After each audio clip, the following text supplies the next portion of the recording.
A man asked me for coffee today after work, and I politely told him no, and then brought myself to McAllister's, where I got this croissant, this grilled chicken sandwich, and an entire bowl of broccoli cheddar soup and a Dr. Pepper for under $25.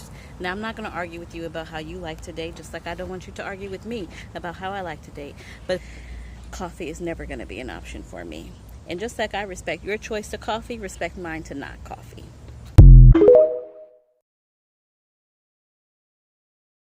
She is definitely within her rights to feel what she feels. And I read the comments under her post, and the amount of women agreeing with her was not surprising at all. Here's the thing. Do some of you ladies know how many successful, loving, healthy marriages started out with just a coffee date? Now, I'm going to be honest. When I was still on the market, many moons ago, I probably would have turned my nose up too at a man suggesting a coffee date. But let me tell you why. And I've touched on this before. I think that so many of us who were raised by a single mother, we didn't have our fathers in our lives. I'm not saying this about this woman because I don't know her. We tend to overcompensate for what we want in our future husband, spouse. What a lot of women don't seem to realize is while they are looking for, a particular man who may or may not exist, they're not taking into consideration, is that man interested in her? Will that man be interested in her? We also see online the amount of Black women who look at white women and women of other races and say things like, see, they men be taking care of them, this, that, and the other. Now, I'm about to go off on a tangent. I'm willing to bet if a white man, Basic Brad, asked her out on a coffee date, how many of y'all believe she would have said no? Don't you know that a coffee date is an icebreaker? You can sit down across from that man to see if, you know what, he's cute. I kind of like him, and he might be feeling you. And then it can eventually morph into a $500 dinner date. And a lot of you women are putting extra emphasis on these expensive dates. When you find a good man, you'll realize that that expensive date is not your ultimate goal. Your ultimate goal is to secure a good man to marry you.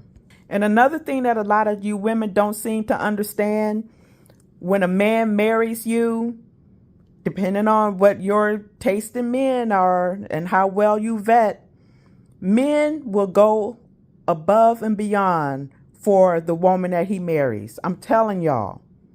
And just to give you just a brief example, now my husband and I, we've been married for almost 16 years. And out of the clear blue, he tells me, oh, I want to upgrade your ring. Now, me being a sentimental person, I thanked him. I was like, oh my goodness, that's so sweet of you. I said, but I'm a sentimental person and I love the ring that you originally got me. You don't have to spend X amount of dollars to upgrade my ring. And, because I potentially won't wear it. I'm totally fine wearing the ring that you got me the first time.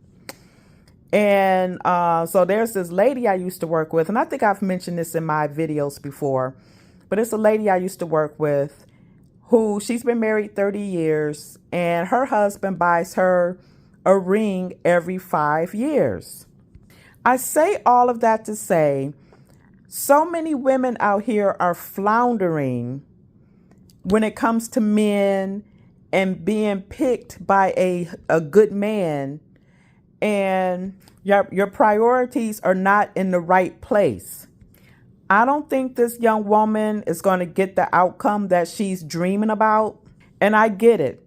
A lot of women have these lofty fantasies and ideas about what their husband is supposed to look like and be, and the kind of car that he drives, and she's hoping that he makes 100K a year, and all of these things. And there's nothing wrong with dreaming. So I don't want somebody triggered and eye twitching coming at me. I'm not telling women not to have their standards.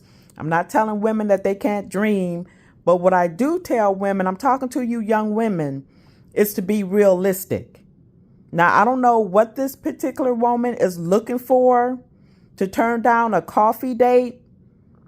Now, see, and I just did a video the other day about this woman who's saying because of the way men act, she's going to now start charging men $1,000 to date her. Y'all are messing up the game. Like I said, a coffee date here can turn into a $500 dinner date later. And here's another thing. A lot of you women are putting emphasis on certain men only. And what I mean by that is, because you watch the Kendra G show, you read some of the comments online, a lot of women, a man doesn't have to do all of these things to get her attention.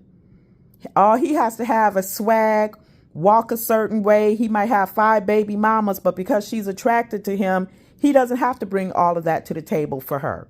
So y'all need to stop all of this foolishness.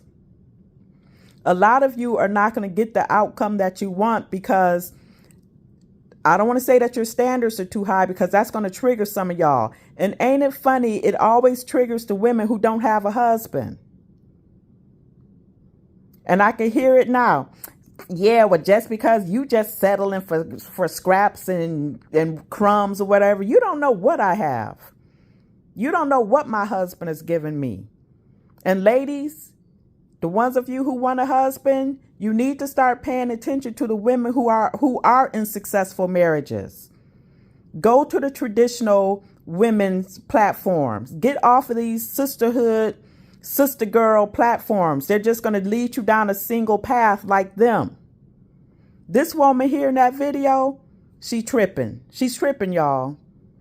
And I said what I said, and that's my video for today.